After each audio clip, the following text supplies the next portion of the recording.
selamat datang di Gibeon Church. Welcome to Acoustic Worship Sunday. Saya mengundang kita bangkit berdiri bersama-sama. Kita mau mempersiapkan hati, pikiran kita dengan membaca ayat fotum kita hari ini yang diambil dari 1 Petrus pasal yang pertama ayat 3-5. Kita membaca bersautan, kemudian ayat yang kelima kita membacanya bersama-sama. Terpujilah Allah dan Bapa Tuhan kita Yesus Kristus, yang karena rahmat-Nya yang besar telah melahirkan kita kembali oleh kebangkitan Yesus Kristus dari antara orang mati kepada suatu hidup yang penuh pengharapan.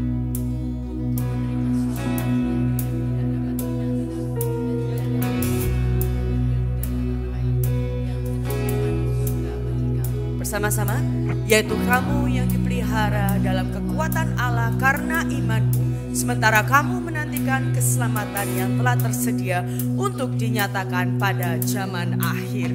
Amin. Mari sama-sama kita hari ini menghadap Tuhan dengan suatu ucapan syukur bahwa kasih-Nya yang besar itu telah mengundang kita untuk masuk ke dalam kerajaan-Nya. Thank you Lord Jesus.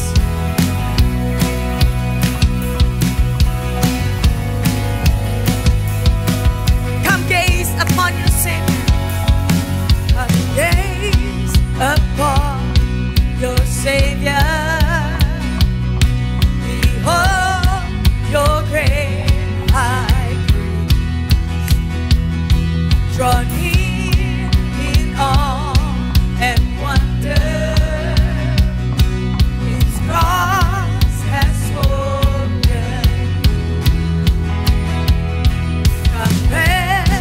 From sin and striving, find endless stores of grace. The heart that turns to Jesus is cleansed from every sin. Oh, how deep, how wide, how long.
And He will bring us home.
Terima kasih untuk kemenangan yang kami miliki di dalam Engkau Tuhan. Itu semua karena Dia telah mati untuk kita. Dia telah bangkit mengalahkan dosa dan maut. Mari kita sama-sama merayakan kemenangan itu.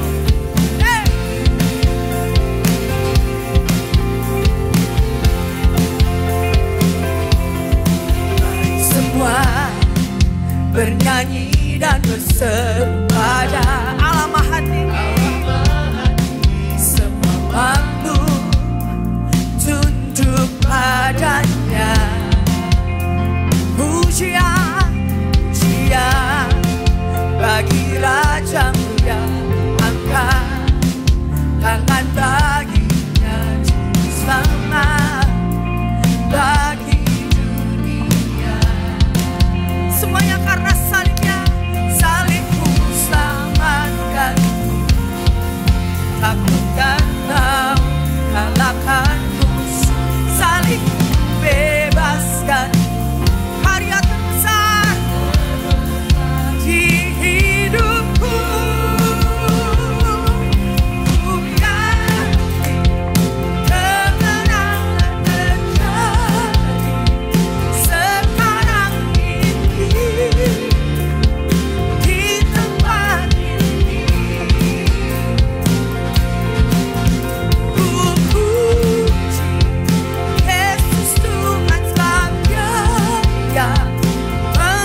Shalom saudara, selamat datang di Gibeon Church. Di sini bukan tempat untuk orang sempurna, tapi tempat di mana kita semua disempurnakan oleh kuasa Injil dan kasih karunia Tuhan kita Yesus Kristus. Minggu ini kita akan sama-sama merenungkan pertanyaan katekismus di minggu yang ke-15. Saya akan membacakan pertanyaannya dan nanti kita bersama membaca untuk jawabannya dan juga ayat Alkitab yang tertera di layar. Pertanyaannya, apakah kabar baik atau Injil itu? Injil adalah kabar baik bahwa Allah sendiri oleh belas kasihan-Nya membebaskan kita dari dosa dan dari hukuman dosa dan mendamaikan kita dengan diri-Nya sendiri melalui seorang penebus. Kita baca bersama di dalam Yohanes 3 ayat yang ke-16 dan ke-17. Karena begitu besar kasih Allah akan dunia ini, sehingga Ia telah mengaruniakan anaknya yang tunggal, supaya setiap orang yang percaya kepadanya tidak binasa, melainkan beroleh hidup yang kekal.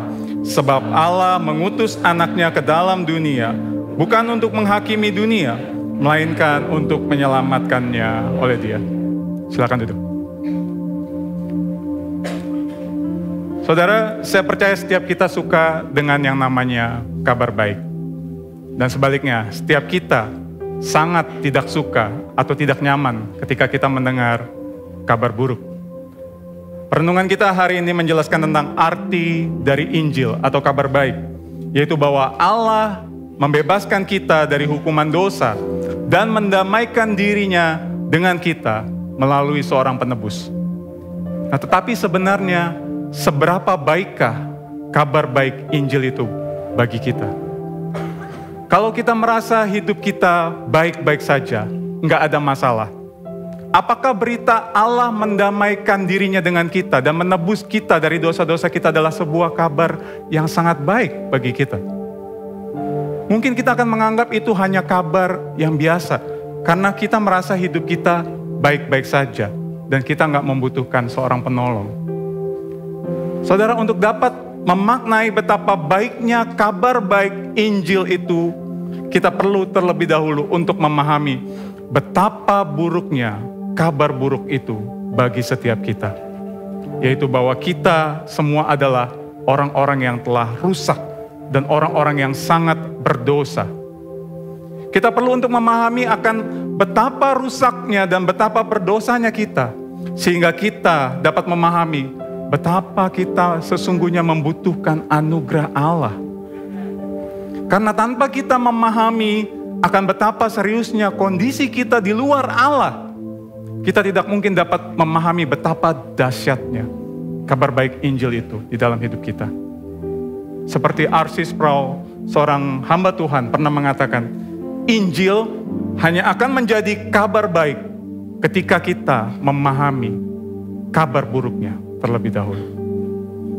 Saudara, kita tahu kabar buruknya, bahwa dosa telah memisahkan kita dari Allah yang kudus. Firman Tuhan dengan jelas mengatakan betapa seriusnya dosa dan bahwa akibat dosa maka kondisi kita dikatakan mati secara rohani. Akibatnya kita tidak dapat berespon kepada kehendak Allah. Justru yang kita lakukan adalah sebaliknya. Tindakan kita, pikiran kita, semua perbuatan kita bertentangan dengan apa yang menjadi kehendak Allah. Di dalam kondisi kita yang dikatakan mati dan tanpa harapan itu, saudara, maka satu-satunya hal yang pasti bagi setiap kita adalah kematian yang kekal di neraka selama-lamanya. Itulah yang seharusnya menjadi bagian setiap kita. Itulah kabar yang paling buruk bagi setiap kita. Akan tetapi Allah, karena kasih karunia dan belas kasihan-Nya, telah menebus kita melalui anaknya yang tunggal yang sangat dikasihinya, Yesus Kristus. Firman Tuhan dengan jelas mengatakan bahwa Allah menunjukkan kasih-Nya kepada kita oleh karena Kristus telah mati untuk kita ketika kita masih berdosa. Melalui pengorbanan Yesus Kristus, kita yang tadinya dikatakan mati telah dihidupkan bersama dengan Kristus. Dan tidak hanya itu, Allah juga memberikan kita hati yang baru dan Allah memperhitungkan kebenaran Kristus menjadi kebenaran kita. Itu sebabnya karya keselamatan yang sudah dikerjakan oleh Kristus dengan sempurna memungkinkan kita untuk dapat datang kepada Allah tanpa rasa takut akan penghukuman. Sekalipun selama di dunia ini kita terus berjuang di dalam menghidupi kebenaran Injil itu di dalam hidup kita, Tetapi kita tahu, saudara, bahwa kita tidak menjalaninya sendiri. Dan kita tidak melakukannya dengan kekuatan kita sendiri. Karena kita tahu sekarang bahwa ada pribadi Yesus Kristus yang senantiasa ada bersama-sama dengan kita menjalani proses pengudusan ini. Amin. Saya undang setiap kita bangkit berdiri. Saudara, mari saat ini kita datang di dalam doa pertobatan secara pribadi. Karena mungkin di dalam menghidupi kebenaran Injil ini, kita terkadang lupa dan menganggap murah akan kabar baik Injil yang telah kita alami ini dengan tetap hidup di dalam dosa-dosa kita. Dipersilakan.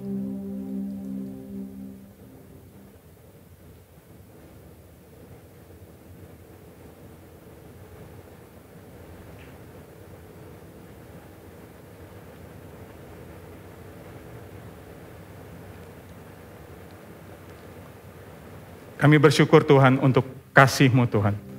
Terima kasih untuk kabar baik Injil yang telah kami alami ya Tuhan. Kau turun ke dunia, Kau menebus kami ya Tuhan. Orang-orang yang seharusnya binasa ini ya Tuhan. Terima kasih Tuhan. Ampuni kami ya Tuhan, yang seringkali menganggap murah ya Tuhan. Kebenaran Injil yang telah kami alami ini dengan tetap hidup di dalam dosa-dosa kami. Ampuni kami Tuhan. Ya Allah Roh Kudus, tolong kami untuk kami dapat menghidupi kebenaran Injil yang telah kami alami ini ya Tuhan. Kami rindu untuk terus dibentuk semakin serupa dengan pribadi Yesus Kristus. Terima kasih ya Tuhan. Di dalam nama Yesus Kristus kami berdoa dan kami mengucap syukur. Amin.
Sekarang dan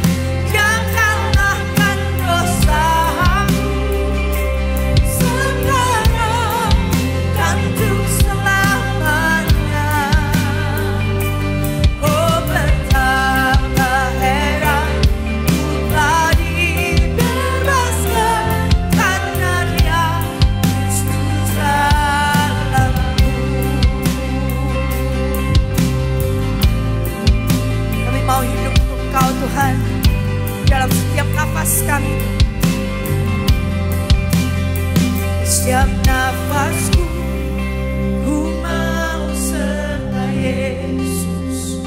Janjinya yang membuatku teguh. Setiap hari kasih-Nya memulihkan kita. Sampai nanti ku dipanggil pulang. Harapanku hanyalah pada Yesus. Kemuliaan hanya padanya. Saat saya bukan terus bernyanyi, karena Dia setuju dalamku. Harapanku hanyalah pada Yesus. Kemuliaan hanya padanya. Saat usai nanti bukan terus bernyanyi, karena Dia setuju dalamku. Saat usai nanti bukan terus bernyanyi, karena Dia Kristus dalamku. Karena Dia Kristus dalamku. Terima kasih untuk berita Injil Tuhan yang boleh kami miliki. Berita Injil, berita kabar baik yang menjadi jawaban bagi setiap kami Tuhan, karena kami tahu problem kami adalah problem dosa dan maut kekal. Terima kasih Tuhan untuk kasih-Mu, telah Kau korbankan diri-Mu untuk kami Bapa. Tidak ada satupun yang bisa kami banggakan, semuanya hanya karena Engkau Tuhan. Thank you Lord Jesus.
Bersyukur bahwa meskipun masa lalu kami kelam, tapi karena kasih-Mu Kau memilih kami.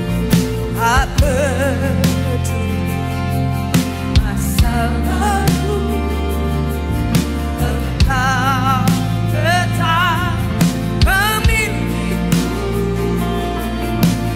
Bahkan-Ku sempurnakan jadi karya yang indah. Aku percaya tiada yang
hanya pada rancangan-Mu Tuhan.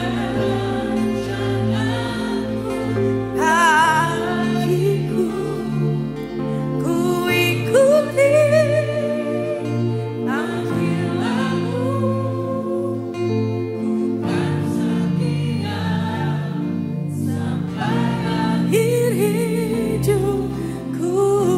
Ku ikuti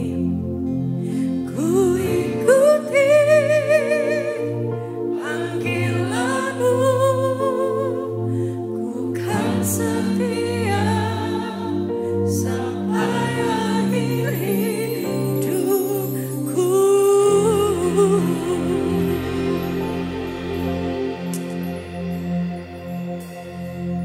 Biarlah lagu yang kami naikkan ini Tuhan menjadi kerinduan kami. Engkau Allah yang telah memilih kami dari segala sesuatu yang tidak dapat kami banggakan. Tapi kok bisa Engkau memilih kami Tuhan? Kalau itu bukan karena begitu besar kasih-Mu pada kami. Dan kasih-Mu pun yang mengubahkan kami. Kasih-Mu pun yang menyempurnakan kami. Kasih-Mu pun yang menopang kami. Dan anugerah-Mu yang memampukan kami Tuhan. Untuk bisa terus berkata bahwa Engkau adalah Allah yang baik. Meskipun keadaan kami seringkali Tuhan mungkin tidak sesuai dengan seperti apa yang kami harapkan. Tuhan, kami berdoa untuk setiap kami yang ada di tempat ini. Biarlah kami terus Tuhan mau berjalan di dalam rancangan-Mu. Apa yang menjadi kehendak-Mu Tuhan. Kalau seringkali kami mungkin dihimpit oleh kesukaran-kesukaran dalam kehidupan kami. Ataupun tantangan-tantangan ataupun godaan-godaan yang ada di sekeliling kami. Tapi Tuhan, biarlah hari ini kami terus diingatkan bahwa rancangan-Mu itu rancangan yang mendatangkan kebaikan. Apapun yang kami alami Tuhan, kami mau terus berdiri teguh di atas kebenaran-Mu. Biarlah Injil-Mu terus Tuhan yang melayani kami, mengkalibrasi hati kami Tuhan. Terima kasih Bapa. Kalau sebentar kami akan mendengarkan firman-Mu, biarlah firman-Mu itu terus mengingatkan kami Tuhan akan betapa Engkau mengasihi kami. Dan firman itu mengubahkan kami juga. Terima kasih Tuhan Yesus, kami mau serahkan seluruh kehidupan kami ke dalam tangan-Mu. Hanya di dalam nama Tuhan Yesus kami berdoa. Amin. Silakan duduk saudara.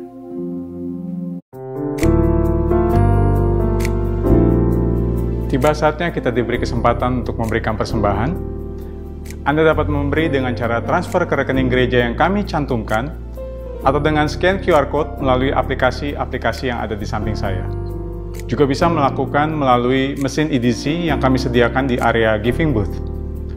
Dan bagi Anda yang ingin berkontribusi dalam pembangunan gereja, Anda bisa langsung scan QR Code atau transfer ke rekening gereja yang tersedia khusus untuk pembangunan.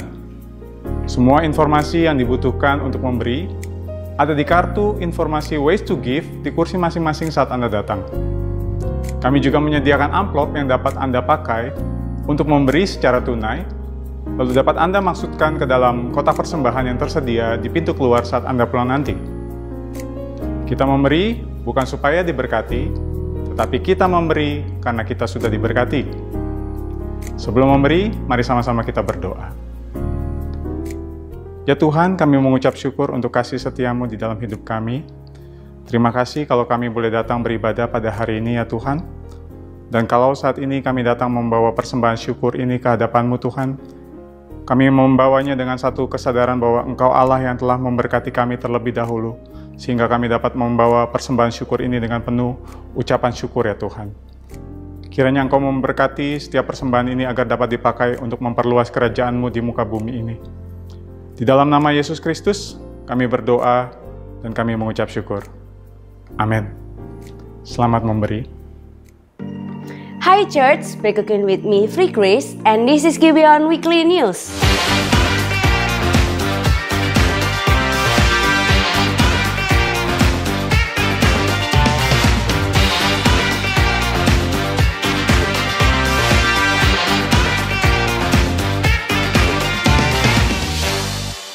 Penyerahan anak adalah salah satu bentuk upacara yang diadakan di Gibeon Church sebagai sarana anugerah bagi jemaat, dalam hal ini orang tua, untuk menyatakan di hadapan sidang jemaat bahwa anak mereka adalah milik Tuhan dan mereka mempercayakan hidup anak-anak mereka sepenuhnya kepada Tuhan.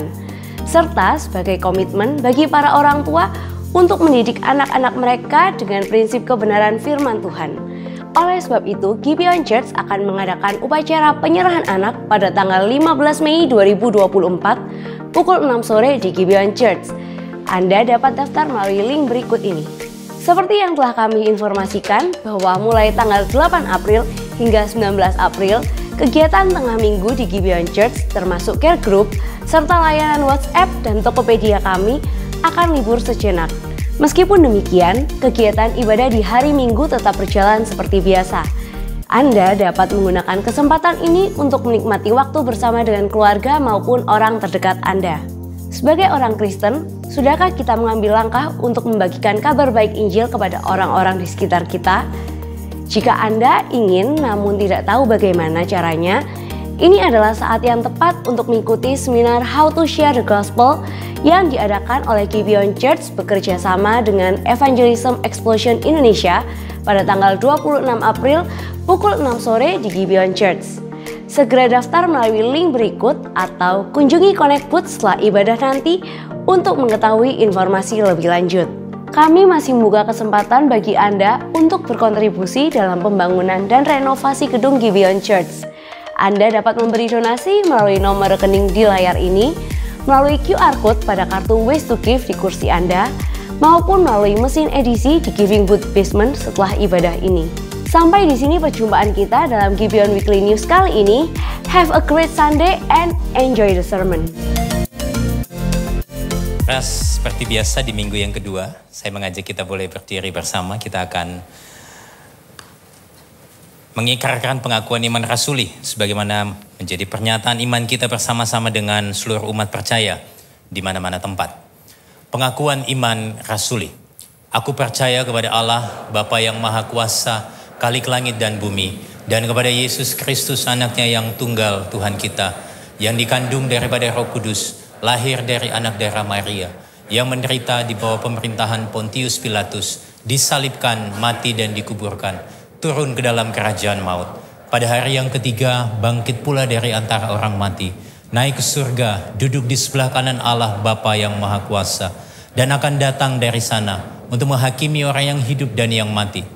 Aku percaya kepada Roh Kudus, gereja yang kudus dan am, persekutuan orang kudus, pengampunan dosa, kebangkitan tubuh dan hidup yang kekal. Amin. Silakan duduk.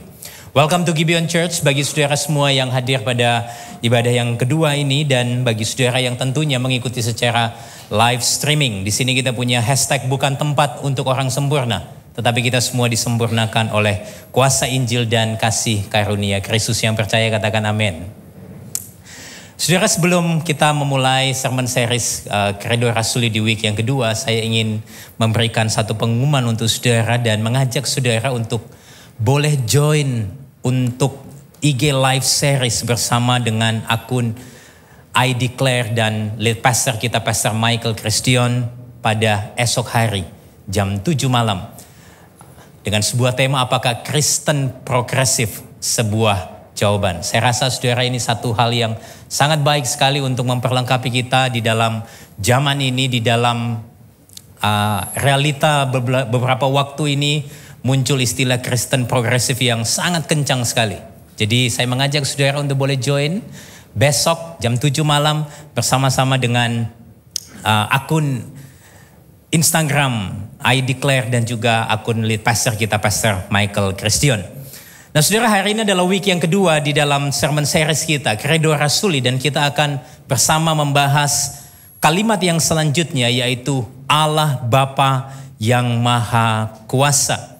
Dan kebenaran firman Tuhan yang akan kita renungkan diambil di dalam Injil Yohanes pasal yang ke-18, ayat yang pertama sampai ayat yang ke-14. Dan kita akan baca bergantian, seperti biasa saya akan mulai terlebih dahulu untuk warna yang putih dan warna yang coklat, kita akan baca bersama-sama. Injil Yohanes pasal yang ke-18 ayat yang pertama. Setelah Yesus mengatakan semuanya itu, keluarlah ia dari situ bersama-sama dengan murid-muridnya. Dan mereka pergi ke seberang sungai Kidron. Di situ ada suatu taman dan ia masuk ke taman itu bersama-sama dengan murid-muridnya. Yudas yang mengkhianati Yesus tahu juga tempat itu. karena Yesus sering berkumpul di situ dengan murid-muridnya. Maka datanglah Yudas ke situ, juga ke situ dengan sepasukan prajurit dan penjaga-penjaga bait Allah yang disuruh oleh imam-imam kepala dan orang-orang Farisi lengkap dengan lentera, suluh dan senjata. Maka Yesus yang tahu semua yang akan menimpa dirinya, maju ke depan dan berkata kepada mereka, "Siapakah yang kamu cari?" Ayat yang kelima. Jawab mereka, "Yesus dari Nazaret." Katanya kepada mereka, "Akulah dia." Yudas yang mengkhianati dia berdiri juga di situ bersama-sama mereka. Ketika ia berkata kepada mereka, "Akulah dia," mundurlah mereka dan jatuh ke tanah. Maka ia bertanya pula, "Siapakah yang kamu cari?" Kata mereka, "Yesus dari Nazaret." Ayat yang ke-8. Jawab Yesus, "Telah kukatakan kepadamu, akulah dia. Jika aku yang kamu cari, biarkanlah mereka ini pergi." Demikian hendaknya supaya genaplah firman yang telah dikatakannya. "Dari mereka yang engkau serahkan kepadaku, tidak seorang pun yang kubiarkan binasa." Lalu Simon Petrus yang membawa pedang menghunus pedang itu, menetakannya kepada hamba imam besar dan memutuskan telinga kanannya. Nama hamba itu Malkus. Kata Yesus kepada Petrus, "Sarungkan pedangmu itu. Bukankah aku harus minum cawan yang diberikan Bapa kepadaku?" Maka pasukan prajurit serta perwiranya dan penjaga-penjaga yang disuruh orang Yahudi itu menangkap Yesus dan membelenggu dia. Lalu mereka membawanya mula-mula kepada Hanas, karena Hanas adalah mertua Kayafas, yang pada tahun itu menjadi imam besar. Dan Kayafas yang telah menasihatkan orang-orang Yahudi adalah lebih berguna jika satu orang mati untuk seluruh bangsa. Saudara yang berbahagia ialah setiap kita yang boleh membaca, yang merenungkannya, dan yang dimampukan untuk melakukan kebenaran firman ini di dalam kehidupan sehari-hari. So, waktu kita membaca pengakuan iman rasuli dimulai dengan kalimat "Aku percaya kepada Allah Bapa yang Maha Kuasa." Saudara, kredo rasuli atau pengakuan iman rasuli tidak dimulai dengan kalimat general, "Aku percaya kepada Allah" saja. Tetapi kalimat pengakuan iman rasuli dimulai dengan sebuah statement yang sangat jelas, bahwa kita percaya, aku percaya kepada Allah Bapa yang Maha Kuasa. So, kalau kita sekedar berhenti kepada kalimat "aku percaya kepada Allah", maka sesungguhnya iman Kristen tidak memiliki klaim keunikan dengan agama-agama lainnya. Karena kalau sekedar kita berbicara bahwa aku percaya kepada Allah, artinya iman Kristen kita tidak punya keunikan. Bahkan saya bisa katakan tidak punya keunggulan dengan agama-agama lain. Ada seorang penulis buku, saudara, yang bernama Albert Mohler. Di dalam bukunya tentang kredo rasuli, dia mengatakan sebuah kalimat demikian. Iman Kristen tidak dibentuk oleh keyakinan kepada entitas ilahi yang abstrak atau kepada Tuhan yang tidak dikenal. Jadi jelas sekali iman Kristen, kata Albert Mohler, tidak dibentuk oleh sebuah keyakinan kepada sesuatu yang abstrak atau kepada Tuhan yang tidak dikenal. Lalu pertanyaannya, kalau begitu apa yang menjadi esensi keyakinan iman Kristen? Di mana keunikan dan keunggulan iman Kristen? Soalnya belakangan ini kita sangat kental sekali dengan istilah Kristen progresif, bukan? Saudara, mungkin bagi penganut progressive Christianity atau Kristen progresif, mereka akan sangat alergi ketika mendengar kata unggul, keunggulan. Seolah-olah Kristen kok merasa paling benar. Seolah-olah Kristen merasa lebih baik daripada yang lain, merasa lebih superior. Saudara, waktu saya membaca definisi kata unggul, sebenarnya kata unggul pada dasarnya punya sifat yang netral, yang merujuk kepada kualitas yang lebih tinggi tanpa merendahkan pihak yang lain. Saya ulang sekali lagi. Kata unggul pada dasarnya adalah kata yang netral, yang merujuk kepada kualitas yang lebih tinggi tanpa tendensi merendahkan pihak lain. Saya kasih contoh, saudara. Saya suka sekali nonton olahraga sepak bola ataupun badminton. Saudara, beberapa waktu yang lalu, ini tanpa merendahkan pendukung, salah satu pendukung atau fans klub sepak bola, saudara. Saya suka dengan Manchester United. Ya, yang suka dengan Manchester United katakan amin. Saudara, jadi beberapa waktu yang lalu saya menonton pertandingan antara Manchester dan Liverpool. Saya tidak sekali lagi ingin membuat keributan di sini dengan fans Liverpool, saudara ya. Jadi waktu saya nonton, selesai pertandingan, kemudian ternyata Manchester unggul dari Liverpool. Saudara, waktu saya menonton itu dan saya berpikir Manchester unggul, kata unggul di sana tidak berarti bahwa Liverpool lebih rendah dibanding Manchester United. Tetapi Manchester United pada malam itu punya kualitas yang lebih baik, lebih unggul daripada Liverpool. Jadi saudara, kata unggul pada dasarnya itu merujuk kepada apa? Kemampuan yang lebih baik tanpa merendahkan pihak yang lain. Saudara ngerti maksud saya? Maka dari itu saudara, hari ini waktu kita berbicara tentang keunikan kekristenan, keunggulan iman Kristen, kita perlu melihat 3 hal ini. Dan khotbah saya, saudara, hari ini akan menjadi 3 poin. Yang pertama, apa yang membuat iman Kristen berbeda dengan agama-agama lain. Lalu yang kedua, bagaimana seharusnya kita meresponi perbedaan keyakinan dengan agama-agama lain. Dan yang ketiga, mengapa kita perlu Injil dalam melihat perbedaan. Yang pertama, apa yang membuat iman Kristen berbeda dengan agama-agama lain. Saudara, bacaan kita hari ini di dalam Injil Yohanes menceritakan tentang momen penangkapan Yesus. Dan yang menariknya saudara, di dalam catatan Injil Yohanes ada detail yang tidak diberikan oleh Injil Matius, Markus dan Lukas. Nah, detail yang saya maksudkan ialah percakapan antara Yesus dan mereka. Dikatakan di dalam pasal 18 ayat 3-8 bacaan kita tadi, maka kata Yesus di ayat yang keempat, yang tahu semua yang akan menimpa dirinya maju ke depan dan berkata kepada siapa? Kepada mereka, siapakah yang kamu cari? Ayat yang ke-7, maka ia bertanya pula, siapakah yang kamu cari? Kata mereka, Yesus dari Nazaret. Saudara, mereka itu siapa sih? Mereka itu adalah orang yang jelas berbeda dengan Yesus. Mereka tidak mempercayai apa yang Yesus sampaikan kepada mereka. Dan ini merujuk kepada 3 kelompok besar, yaitu rombongan tentara Romawi yang pertama. Yang kedua adalah beberapa penjaga bait Allah. Dan yang ketiga adalah orang-orang Farisi. Dan saudara, yang menarik adalah di dalam percakapan itu ada detail yang lain yang jelas sekali terlihat di sana.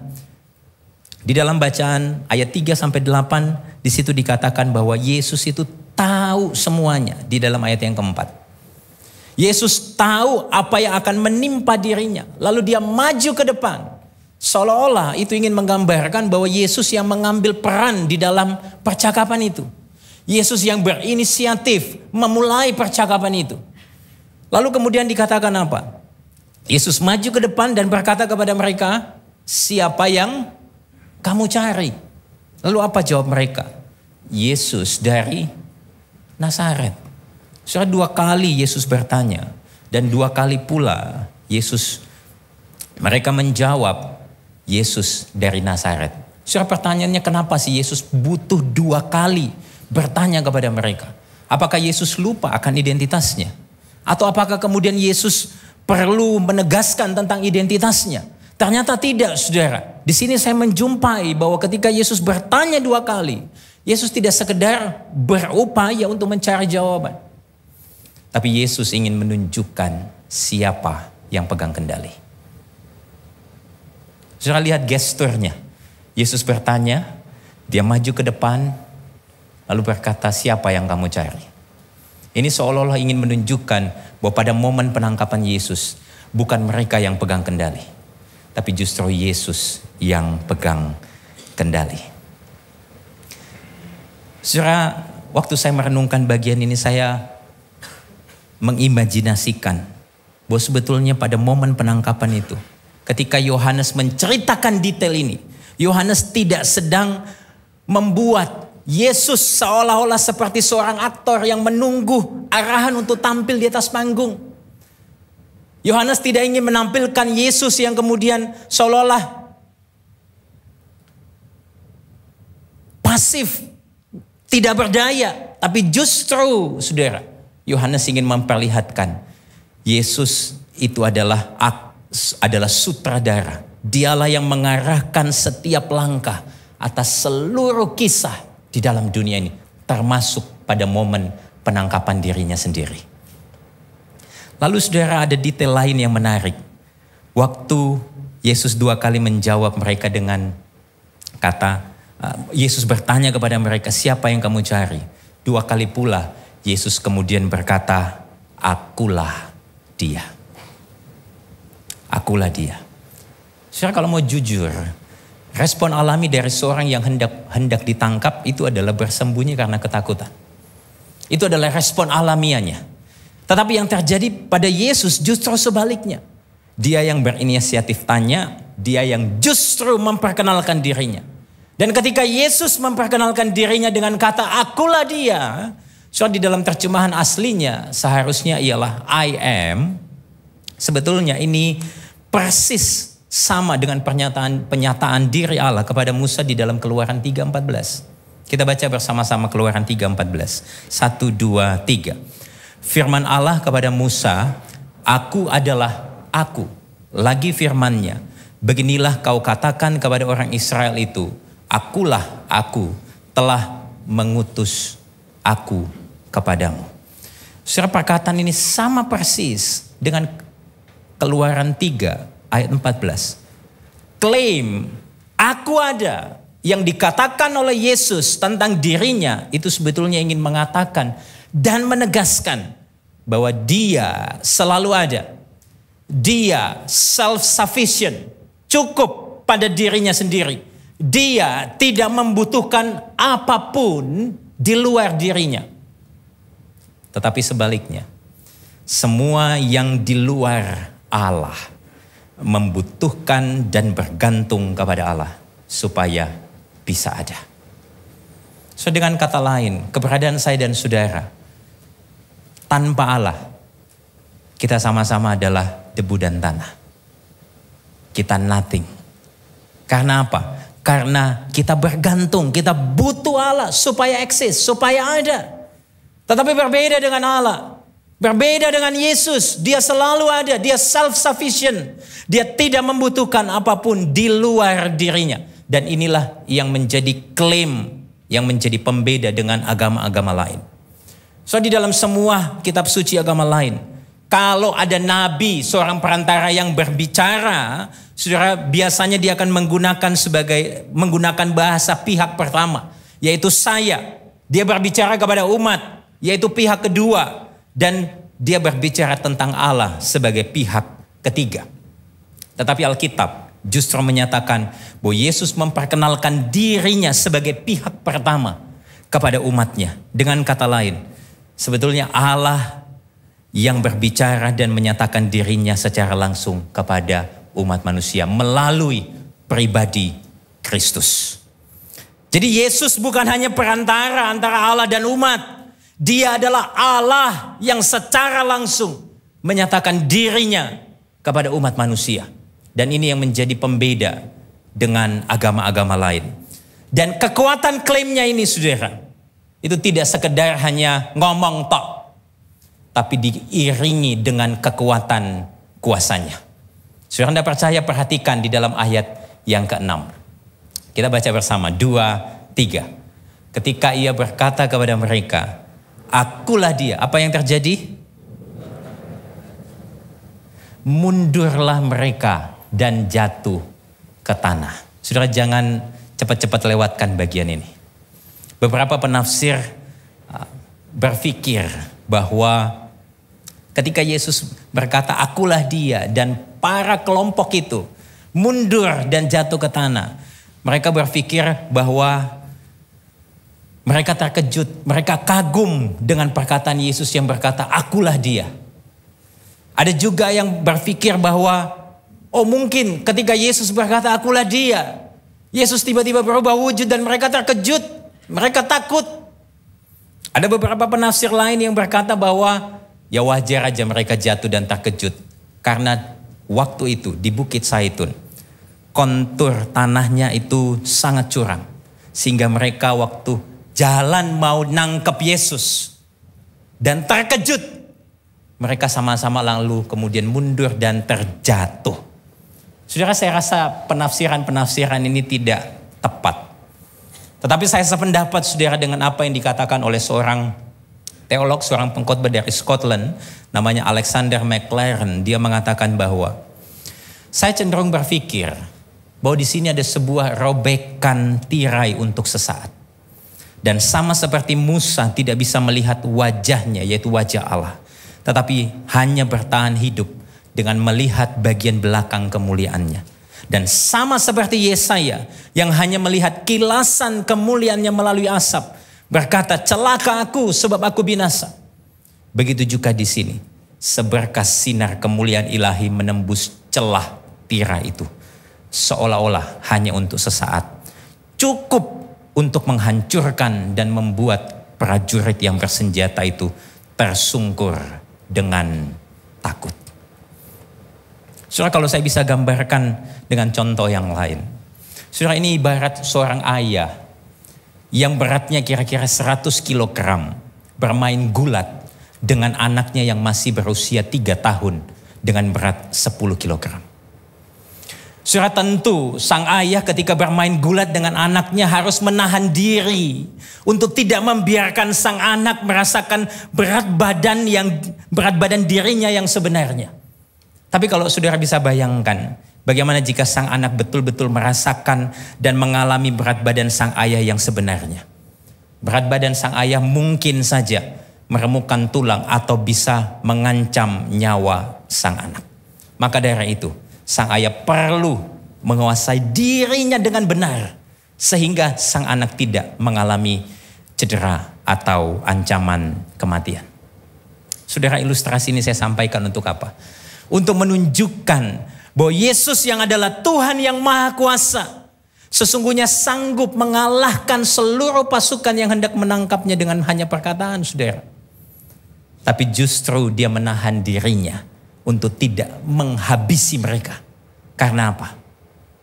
Karena Yesus tahu bahwa dia harus menerima cawan murka Bapa di atas salib. Dia menahan dirinya karena dia tahu dia harus menuju salib. Timothy Keller, saudara, berkomentar tentang ini. Mengapa Yesus pada saat yang paling rentan dalam hidupnya justru menunjukkan kekuatannya? Karena dia ingin menyatakan kepada kita bahwa dalam keadaannya yang paling lemah, ketika dia hendak ditangkap, bahkan dia akan ditinggalkan oleh orang-orang di sekitarnya, itu adalah keunggulan yang tiada tara di dalam sejarah dunia. Sesungguhnya sangat sulit untuk seseorang menjadi lembut di saat memiliki kekuatan yang besar dan dibutuhkan kekuatan yang besar untuk menjadi lemah. Yesus Kristus seolah-olah berkata, saya adalah pribadi yang paling kuat dalam kelemahan dan yang paling lembut di dalam kekuatan. Saya menggunakan kekuatan dan kekuasaan saya ketika saya benar-benar sepenuhnya rentan. Surah ini adalah sebuah paradoks yang sangat jelas yang menunjukkan keunikan dari iman Kristen. Tidak ada satu agama pun di dalam dunia ini yang menunjukkan kerentanan di saat dia punya kekuatan yang paling besar. Saudara, bayangkan kalau kita melihat pribadi Kristus. Ketika dia lahir di dalam dunia ini, dia lahir di dalam palungan yang hina. Dia butuh kain lampin untuk menghangatkan tubuhnya. Waktu dia hidup di dalam dunia ini, dia pernah melayani. Lalu kemudian satu saat dia terlihat lelah sampai dia tertidur lelap. Waktu badai taufan mengamuk dengan dahsyat, lalu para murid membangunkannya. Lalu apa yang terjadi? Hanya dengan 2 kata. Dia berkata, diam, tenanglah. Badai itu kemudian menjadi reda dan danau menjadi teduh. Saudara bayangkan, ini adalah sebuah paradoks yang menunjukkan kekuatan sekaligus kelembutan yang luar biasa dari Yesus. Dan kalau saudara perhatikan, semua agama, semua filsafat di dalam dunia ini yang punya Tuhan versi mereka masing-masing, maka Anda tidak akan menemukan dari satu sistem filsafat atau agama manapun yang punya Tuhan seperti Tuhan kita, Yesus Kristus. Bahkan kalau saudara lihat di dalam ayat yang ke-8 dan ke-9, di sana dia mengatakan demikian. Kita baca sama-sama, 2, 3. Jawab Yesus, telah kukatakan kepadamu, akulah dia. Jika aku yang kamu cari, biarkanlah mereka ini pergi. Demikian hendaknya supaya genaplah firman yang dikatakannya. Dari mereka yang engkau serahkan kepadaku, tidak seorang pun yang kubiarkan binasa. Saudara lihat, ketika dia hendak ditangkap, dia yang berinisiatif, dia yang memegang kendali, bahkan dia masih mengingat domba-domba yang Tuhan titip, yang Tuhan berikan kepada dia. Dan dia berkata, biarlah mereka pergi kalau aku yang kamu cari. Supaya genaplah firman yang dikatakan, dari mereka yang engkau serahkan kepadaku, tidak seorang pun yang akan binasa.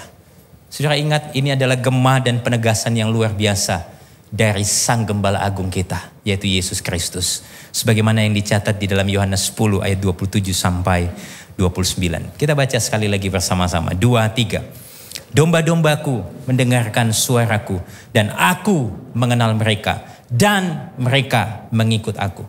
Dan aku memberikan hidup yang kekal kepada mereka, dan mereka pasti tidak akan binasa sampai selama-lamanya. Dan seorang pun tidak akan merebut mereka dari tanganku.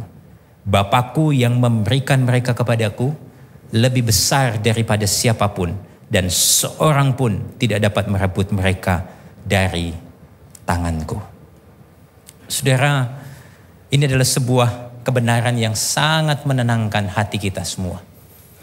Bahwa di tengah-tengah sebuah peristiwa penangkapan Yesus, seolah-olah dia adalah seorang terdakwa yang kalah, tapi justru dia adalah Allah yang berkuasa, yang pegang kendali, yang menunjukkan kendalinya atas seluruh hidup manusia. Saudara, sebagai umat Allah, kebenaran ini punya implikasi yang sangat dalam bagi kita. Sekalipun kita sebagai umat Tuhan hari ini masih diperhadapkan dengan kejahatan, dengan penderitaan dalam dunia ini. Tapi di dalam dan bersama Kristus, kita dapat tenang dan aman. Dengan kata lain, saudara, kalau Kristus yang menjamin keselamatan kita dan yang berinisiatif menopang hidup kita, maka kita senantiasa akan aman. Tidak ada satupun yang dapat mengambil kita dari tangannya yang berkuasa. Jadi jelas sekali saudara, ini yang menjadi pembeda dan keunggulan di dalam iman Kristen. Bahwa di dalam Kristus kita tenang, kita aman. Karena apa? Kristus yang menjamin semuanya dengan hidupnya untuk kita. Nah, kalau saya bisa simpulkan secara sederhana saudara, maka kita akan melihat perbedaan yang sangat jelas antara sistem agama, sistem dunia ini, sistem filsafat dengan kebenaran Injil.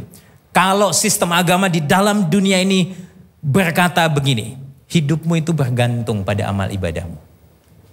Jadi kalau kamu mau masuk surga, beramallah sebanyak mungkin. Lakukan yang baik. Kalau sistem dunia ini, sistem di dalam dunia ini berkata begini, nikmati hidupmu supaya engkau tidak menyesal kemudian hari. Kita akan menjadi orang-orang yang sangat liberal. Sistem agama membuat kita orang-orang menjadi orang-orang yang sangat legalis.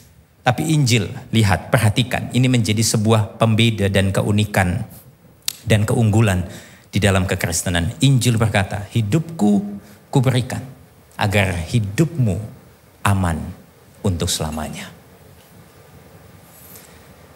Saudara, saya rasa ini penting sekali untuk kita pahami di tengah-tengah tantangan dunia ini.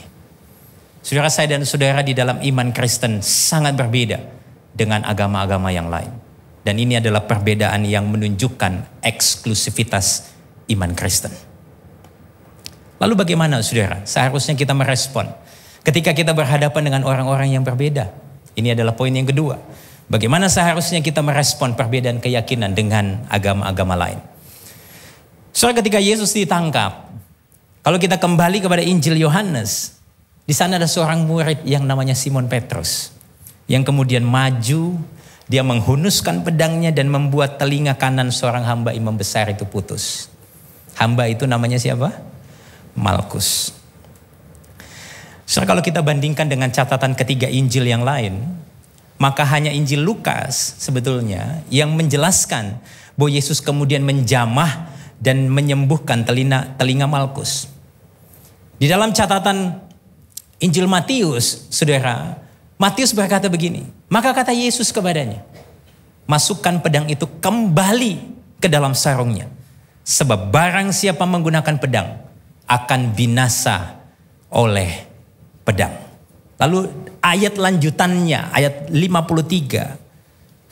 Di sana Yesus berkata gini, atau kau sangka bahwa aku tidak dapat berseru kepada Bapakku supaya ia mengirim lebih dari 12 pasukan malaikat membantu aku. So, waktu saya membaca ini saudara, saya membayangkan, saya teringat dengan kisah ketika Yerusalem itu dikepung oleh Raja Asyur, Sanherib, di dalam catatan 2 Raja-Raja pasal 19. Ketika itu saudara, Allah mengutus seorang malaikat untuk mengalahkan berapa ratus ribu orang? 185.000 pasukan mati seketika oleh satu malaikat. So, zaman itu di dalam konteks kerajaan Romawi, satu pasukan biasanya itu dimaknai dengan kurang lebih orang jumlahnya 6.800 orang, satu pasukan.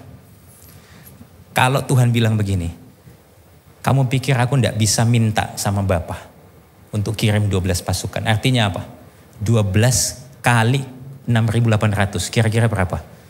81.600 malaikat bisa datang saat itu.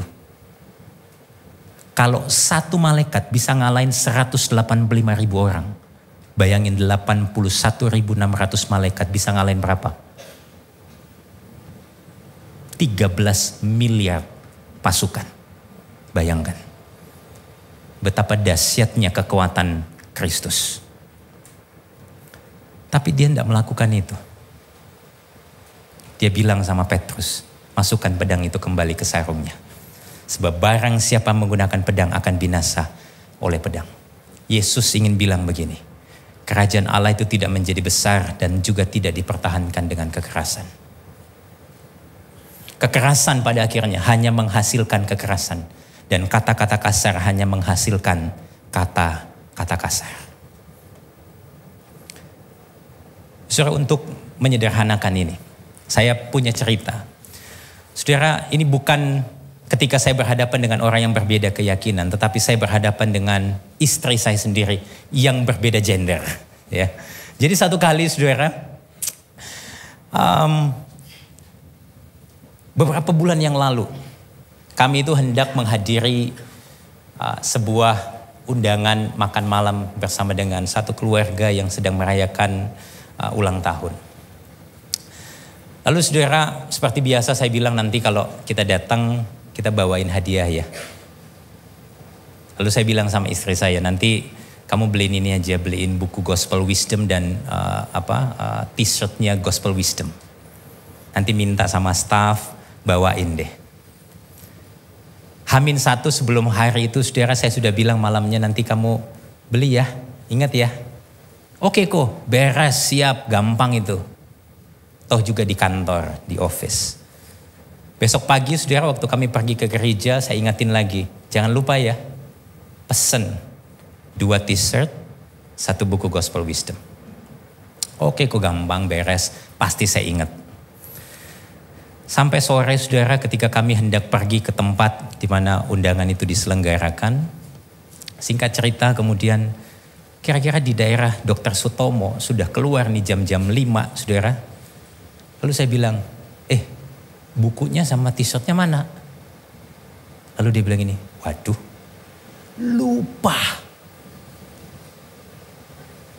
kira-kira jam 5 sore begitu, saya tahu kalau putar balik lagi butuh waktu yang cukup lama lagi. Lalu dia bilang begini, santai kok, enggak apa-apa nanti saya urus. Santai dari mana? Saya langsung saudara tiba-tiba emosi. Saya marah. Saya bilang, kamu ya dari semalam saya ungkit perkataan saya semalam, tadi pagi. Yang ketawa biasanya yang ngelakuin kayak begini nih biasanya ya. Saya marah di mobil itu. Dia hanya terdiam seperti Malkus gitu ya. Saya ambil pedang, cepat. Gitu. Lalu dia bilang, sudah, aku ngerti. Sorry, aku salah. Singkat cerita saudara, lalu kemudian dia bilang, enggak apa-apa nanti aku telepon, minta kemudian disiapin lalu dikirimin ke tempat makan. Tapi kan begini, saya masih ngoceh aja saudara, itu kayak nggak habis-habisnya. Lalu sampai di tempat makan, barang itu juga datang, lalu saya makan bersama dengan keluarga, perasaan juga enggak nyaman. Lalu kita pulang, dia bilang, sudah ya, sorry ya. Iya. Pulang sampai di rumah saudara, kita berberes. Begitu berbaring di tempat tidur saudara. Kemudian dia bilang sama saya begini, kok minggu yang lalu aku ingat persis kamu itu bilang kamu punya voucher makan mie. Kamu masih ingat enggak? Vouchernya masih ada kan? Nanti besok kita makan mie yuk. Saya bilang mateng. Iya, saya pernah beli. Saya buka handphone, saya lihat aplikasinya. Ternyata vouchernya sudah expired. Dalam hati, satu sama nih. Kalah deh gua. Sudah lihat ya. Waktu saya pengen bilang, lalu dia bilang begini. Masih ada enggak? Sudah expired. Waduh, dia cuma bilang begitu. Waduh, tapi it's okay lah. Nanti bisa beli lagi. So malam itu saya dibuat bertobat lagi. Ternyata kekerasan hanya menghasilkan kekerasan. Tapi ketika saya mendapatkan perlakuan kasih, saya bertobat kembali. Saudara lihat ya, kalau saudara melawan kekerasan dengan kekerasan, yang muncul hanyalah kata kasar dan kata kasar yang lain. Tapi hari itu saudara, saya bertobat sekali lagi. Saya diingatkan sebagai orang percaya, kita dipanggil untuk hidup dalam perdamaian. Kita dipanggil untuk pakai lensa kasih karunia. Bukankah itu yang Rasul Paulus katakan di dalam Roma 12 ayat 17 sampai 18. Kita baca bersama-sama bagian ini, 2, 3. Janganlah membalas kejahatan dengan kejahatan. Lakukan apa yang baik bagi semua orang. Sedapat-dapatnya, kalau hal itu bergantung kepadamu apa? Hiduplah dalam damai, perdamaian dengan semua orang. Pertanyaannya, apakah kedamaian pasti tercapai kalau saudara melakukan itu? Mungkin belum tentu. Bahkan mungkin perbuatan baik saudara tidak mampu menghasilkan perubahan di dalam diri orang lain. Tapi perubahan diri orang lain bukanlah tujuan daripada nasihat Paulus di sini. Porsi kita hanyalah mengupayakan kedamaian sebisa mungkin. Respon orang lain tidak seharusnya menentukan sikap kita. Respon orang lain tidak seharusnya menentukan sikap kita. Jadi saudara, kalau saya dan saudara memahami keunikan dan keunggulan karya keselamatan di dalam Kristus, maka seharusnya kita dipanggil, kita perlu ingat ini. Kita dipanggil untuk mengasihi, bukan untuk menghakimi orang lain. Jadi kalau kita paham ini saudara, kita akan mengasihi orang yang berbeda dengan kita. Bahkan Tim Keller pernah berkata begini, toleransi itu bukan tentang tidak punya iman. Ini tentang bagaimana keyakinan kamu menuntunmu untuk memperlakukan orang yang tidak sepaham dengan kamu. Mungkin saudara bilang begini ya, aduh pastor, gampang itu ngomongnya. Kalau ketemu orang kayak begitu yang benceno, yang nyala-nyalain iman Kristen, enaknya dibales pastor. Susah ngelakuin ini pastor. Ya saya tahu, ini hal yang tidak mudah. Dan disinilah kita butuh poin yang ketiga. Mengapa kita perlu Injil dalam melihat perbedaan? So, kalau kita kembali kepada teks kita, Yohanes 18 ayat 11, dikatakan begini, kata Yesus kepada Petrus, sarungkan pedangmu itu. Bukankah aku harus minum cawan yang diberikan Bapa kepadaku? Apa yang menarik dari bagian ini, saudara? Dua kata di dalam ayat ini, yaitu kata cawan dan kata Bapa. Kata cawan, saudara, di dalam Alkitab, khususnya perjanjian lama, itu sangat identik dengan murka Allah. Nanti saudara bisa baca di dalam catatan Yehezkiel 23 dan Yesaya 51. Yesus di sini tidak mengatakan secara umum. Yesus tidak mengatakan begini, bukankah aku harus minum cawan yang diberikan Allah kepadaku? Dia tidak mengatakan itu. Dia juga tidak mengatakan, bukankah aku harus minum cawan yang diberikan Allah yang maha kudus kepadaku? Tidak, saudara. Tapi dia berkata apa? Bukankah aku harus minum cawan yang diberikan Bapa kepadaku? Saudara, ketika Yesus menggunakan kata Bapa, dia tidak memaksudkannya untuk menunjukkan Bapa yang murka, tetapi Bapa yang dekat, yang penuh kasih. Seperti gambaran Bapa yang diceritakan di dalam Injil Lukas pasal 15. Tapi di sini kita punya masalah. Bagaimana mungkin dua sifat murka dan kasih yang sepertinya bertolak belakang itu bisa bersatu? Bagaimana mungkin itu bisa terjadi? Karena apa? Karena sebetulnya kecenderungan kita, waktu kita melihat murka dan kasih Allah, seringkali kita pakai dengan cara pikir legalis dan relativis. Apalagi ini pastor. Oke, legalis itu adalah cara pandang di mana kita berpikir bahwa Allah memberi kita hukum. Dan kita harus taat. Itulah sebabnya orang yang taat dikategorikan sebagai orang yang baik, yang masuk surga, yang layak masuk surga. Sedangkan orang yang tidak taat dapat dikategorikan sebagai orang yang jahat, yang tidak pantas untuk masuk surga. Tapi pandangan kaum relativis yang berpikir bahwa Allah itu mengasihi semua orang kok. Tidak, dia tidak mengirim siapapun ke neraka. Dia tidak menghukum orang. Dia adalah Allah yang penuh kasih. Cara pandang ini adalah cara pandang yang sungguh salah. Bahkan sungguh ironis. Kenapa? Karena Allah yang dinyatakan oleh Alkitab adalah Allah yang adil. Tetapi pada saat yang sama, dia juga penuh kasih.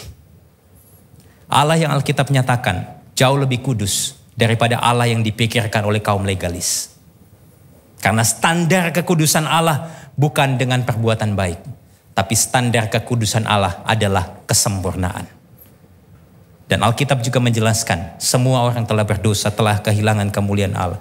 Tidak seorang pun yang benar, semua orang telah menyeleweng. Jadi ukuran penerimaan Allah bukan tentang perbuatan baik, melainkan kesempurnaan pada hukumnya. Dan tidak seorang pun yang bisa melakukan itu.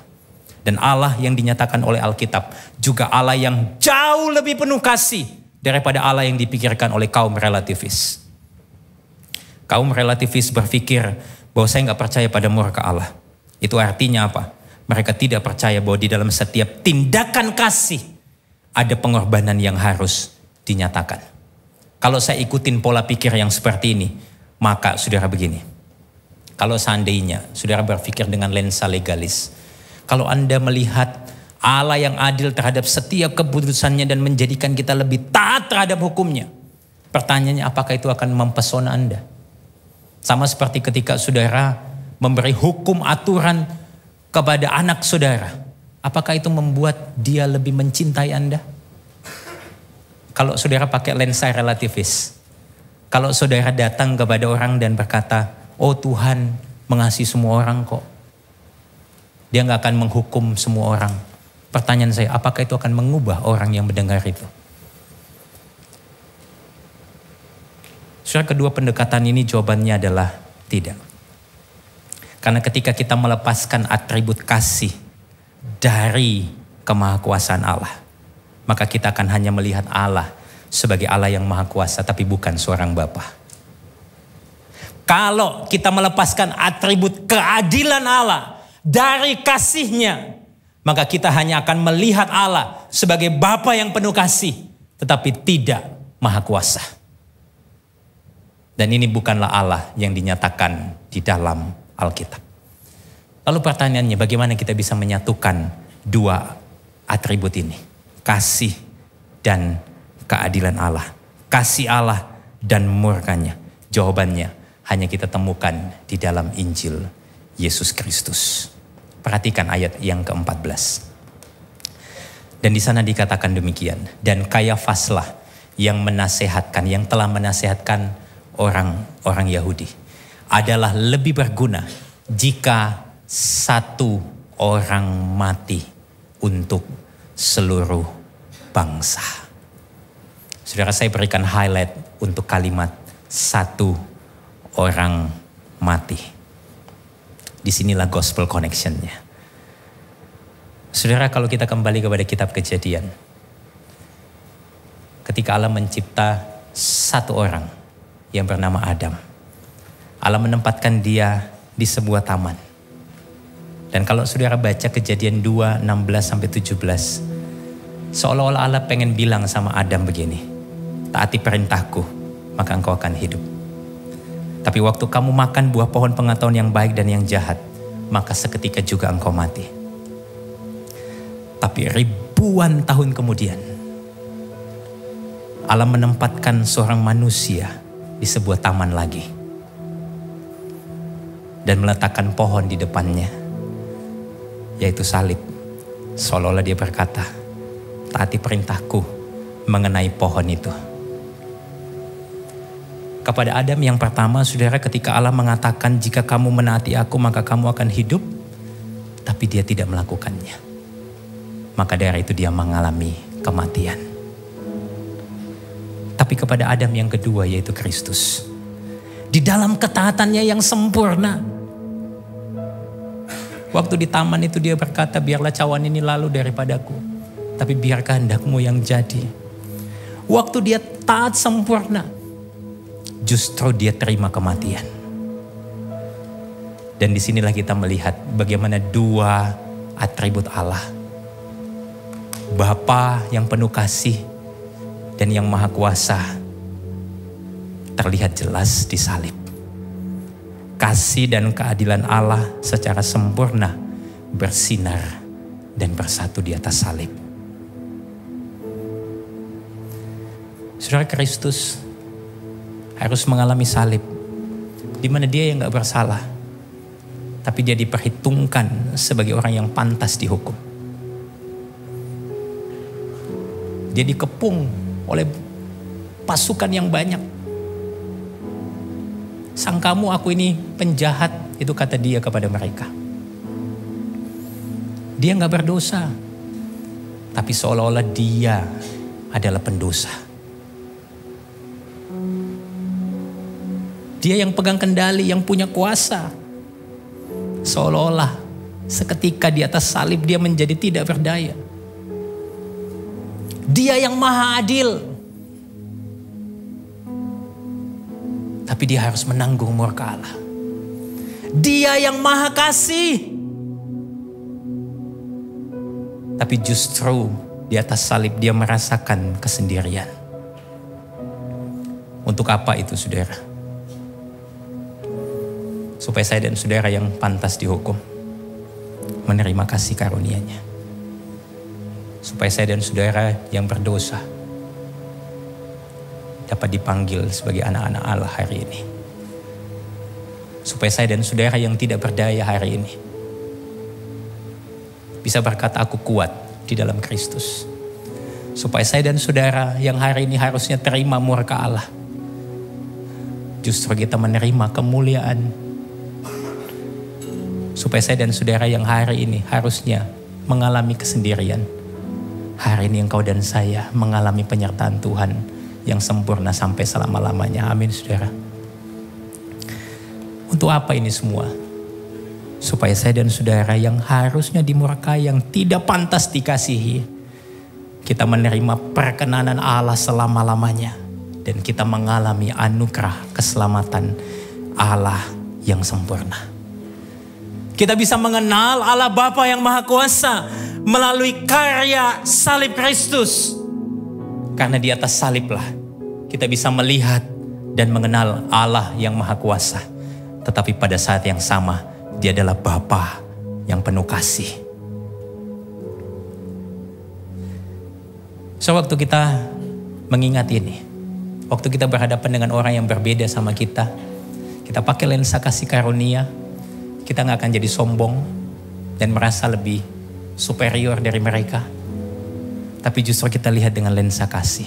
Tapi pada saat yang sama kita tidak akan menjadi rendah diri, karena kita tahu bahwa Kristus memang unggul. Dia satu-satunya juru selamat yang sanggup membawa kita kepada Bapa kembali. Itulah sebabnya kenapa kita butuh Injil waktu melihat perbedaan. Lalu apa respon kita hari ini, saudara? Mari kita bertobat dari cara pandang yang keliru tentang kasih dan keadilan Allah. Mari kita pandang karya salib Kristus yang dimana kasih dan keadilan Allah itu dinyatakan. Supaya kita senantiasa bisa sadar betapa besarnya anugerah yang telah kita terima. Dan kita bisa menjadi penyalur anugerahnya kepada orang lain. Apa pertanyaan refleksinya bagi kita hari ini, saudara? Kita tahu Allah pegang kendali atas hidup ini. Tapi kenapa seringkali kita gelisah akan kehidupan yang ada di depan kita? Apakah engkau percaya kepada kemahakuasaan Allah yang sempurna? Lalu yang kedua, bagaimana kita dapat memiliki keyakinan yang kokoh bahwa hanya Kristus satu-satunya jalan keselamatan? Apakah keyakinan yang kokoh ini membuat kita sadar akan anugerahnya dan kita ingin menjadi penyalur-penyalur anugerah Allah? Mari kita renungkan bagian ini. Mari saya mengajak kita boleh berdiri bersama-sama. Saudara, apa implikasinya bagi kita hari ini? Karena Injil, kita dapat merasa tenang dan aman. Karena setiap hal yang terjadi di dalam hidup kita ada di dalam kendali Allah yang Maha Kuasa. Amin, saudara. Karena Injil, kita dapat tetap rendah hati tanpa memandang rendah orang yang berbeda keyakinan dengan kita. Karena kita tahu itu semata-mata karena anugerahnya. Kalau kita bisa ada sampai hari ini. Bahkan kalau kita bisa percaya pun itu juga karena anugerah Tuhan. Karena Injil, kita yang telah menerima kasih karunia juga dimampukan untuk menjadi penyalur kasih karunia kepada orang lain. Amin, saudara. Mari kita nyanyikan pujian ini. Sungguh besar kasih Bapa, tangannya tak terukur. Dia berikan anak tunggalnya, jadi tebusan kita. Sungguh berat deritanya untuk abaikan anaknya, demi mengangkat kita yang hina jadi mulia.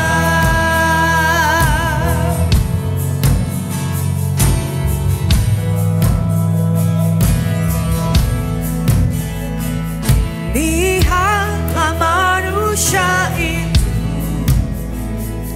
tersalib pikul dosaku, dan ku ikut mengejeknya. Serukan salibkan dia, namun tetapnya di sana sampai tuntaslah karyanya. Hembusan akhir nafasnya memberiku kehidupan.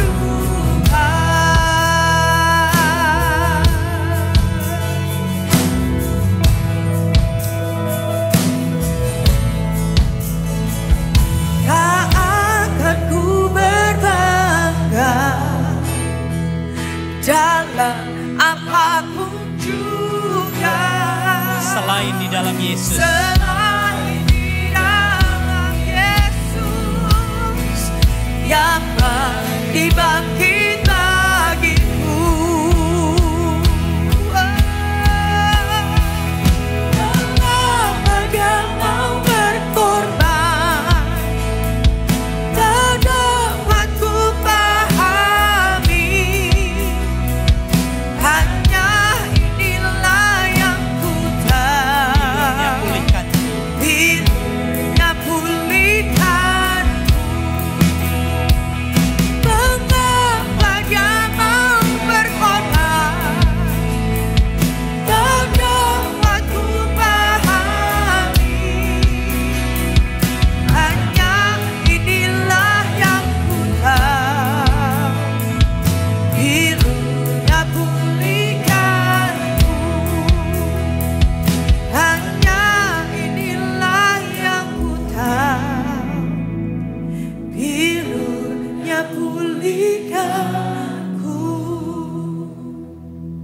kita datang kepada Tuhan di dalam pertobatan kita masing-masing.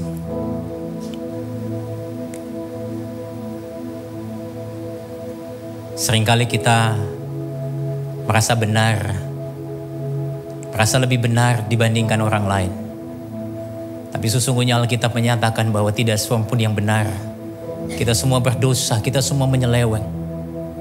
Mari kita datang mohon ampun kepada Tuhan. Dan minta supaya kasih karunia-Nya yang mengubahkan hati kita. Sehingga kita bisa melihat orang lain dengan lensa kasih karunia.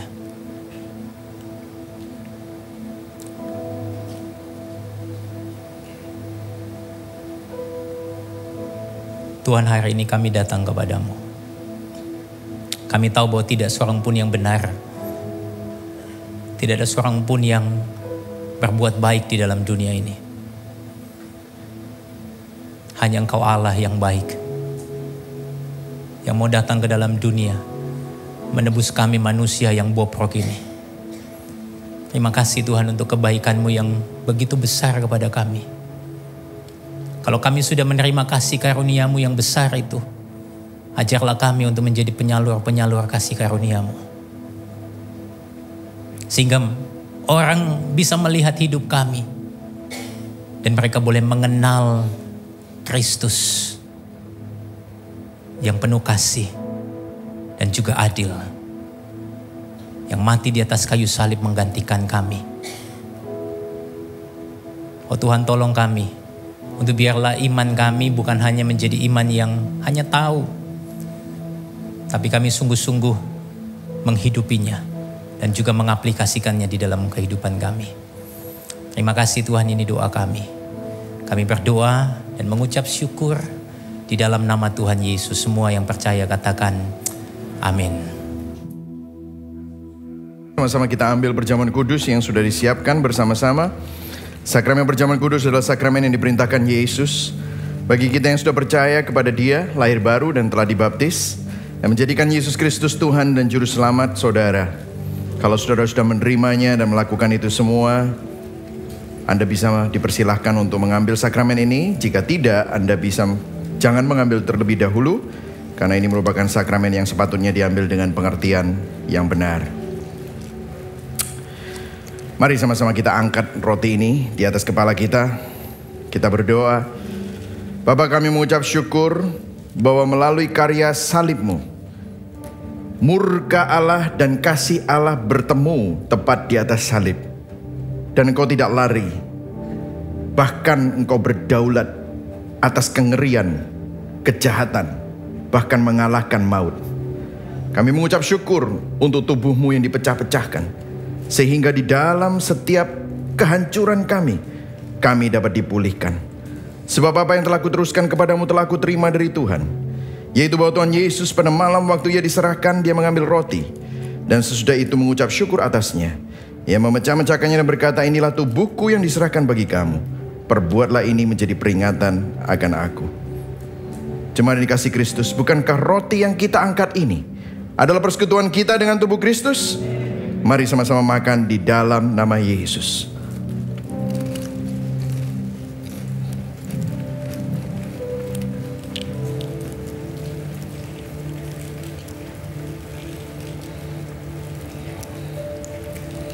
Mari sama-sama kita angkat cawan ini di atas kepala kita. Dan kita taruh tangan kiri kita di hati kita, di dada kita. Sambil berdoa saudara, minta Tuhan mengkalibrasi hati saudara. Mungkin ada dari antara saudara yang mengalami dendam, kepahitan. Biarlah hari ini Injil menyembuhkan engkau. Mungkin ada dari antara saudara yang sudah dingin, tawar hati, gundah. Biarlah Injil menghangatkan kembali, sehingga hatimu meleleh saat engkau melihat kasih, saat engkau melihat murka dan kasih-Nya di atas salib menjadi satu untuk menyatakan bahwa keadilannya tidak pernah terkompromi. Sehingga saudara tidak perlu jadi legalis. Tapi pada saat yang sama kasih-Nya begitu mahal. Karena Dia mengorbankan dirinya. Sehingga engkau melihat bahwa kasih-Nya begitu berharga. Dan bukan kasih yang murah. Tuhan kalibrasi hati kami hari ini. Demikian juga Yesus mengambil cawan sesudah makan lalu berkata, cawan ini adalah perjanjian baru yang dimeteraikan oleh darahku. Perbuatlah ini setiap kali kamu meminumnya menjadi peringatan akan aku. Terima kasih Tuhan kalau Engkau memeteraikan perjanjian baru bukan dengan tinta yang fana, tapi oleh darah-Mu sendiri, darah Tuhan sendiri. Jemaat dikasih Kristus, bukankah cawan pengucapan syukur yang atasnya kita ucapkan syukur ini adalah persekutuan kita dengan darah Kristus? Mari sama-sama minum di dalam nama Tuhan Yesus Kristus.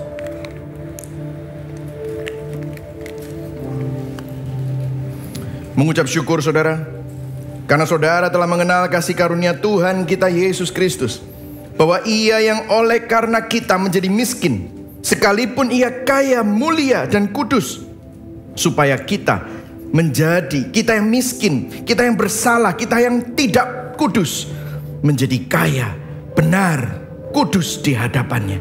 Kita kaya karena Kristus, kasih karunia dan rahmat-Nya melimpah kepada kita. Terima kasih Tuhan, terima kasih. Mari sama-sama kita naikkan lagu doksologi. Praise God in whom all blessings flow. Praise Him all creatures here below. Praise Him above ye heavenly hosts. Praise Father, Son, and Holy Ghost. Puji Allah, puji Allah sumber rahmat. Puji Dia semua ciptaannya. Puji Dia para malaikat, Bapa, Putra, dan Roh Kudus. Amin.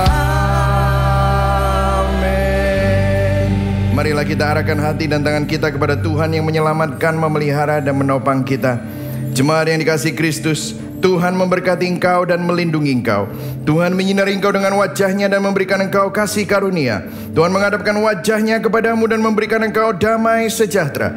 Kiranya Allah Bapa, kasih setia dari Tuhan Yesus Kristus yang sudah dibuktikan melalui kasih-Nya dan juga menyerap murka Allah, sehingga engkau bebas dari hutang dosamu di atas kayu salib, dan Roh Kudus yang menyertai engkau, menghibur engkau, menguatkan engkau, dan menolongmu untuk berjalan dari sekarang sampai Dia datang kedua kali, bahkan sampai selama-lamanya. Yang percaya dan menerima sama-sama katakan amin. Berikan tepuk tangan yang paling meriah buat Tuhan Yesus. Happy Sunday, God bless you.